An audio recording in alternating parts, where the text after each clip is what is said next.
দিয়া যাইেন না। না না মিয়া সাহেব। এই আসো। এ মিয়া সাহেব, আবার যে ভাড়া না দিয়া যাইতেছেন, যাওয়ার সময় কইলেন যাওয়ার সময় ভাড়া দিমু, এখন কি ভাড়া দিবেন না? তোর এত বড় সাহস, তুই বড় মিয়া সাহেবের কাছে টাকা চাস? হিরে যদি আর তোর মুখে কোনো টাকা টাকা শব্দ শুনছি, তাহলে আর জীবনে তোর এই গাড়ি আর না ঘুরাইতে দিব না। কথাটা জানি মাথায় থাকে।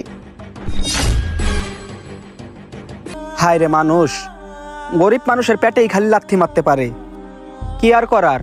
আল্লাহ যদি রিজিকে রাহে তাইলে ঠিকই টাকা কামাইতে পারমু। মিয়া সাহেব গোটা হা আমাকে কপালে লেহা, এটা তো বিরাট বড় ভাগ্যের ব্যাপার। মাঝি, মাঝি, মাঝি, তুমি তোমার নৌকাটা ভাই তাড়াতাড়ি একটু ঠিক করে রাখো। কে ভাই, কি হইছে? আমাদের যে বড় মিয়া সাহেবটা আছে না, আমাদের বড় মিয়া সাহেব আর একটু আগে এই দুনিয়া ছেড়ে চলে গেছে।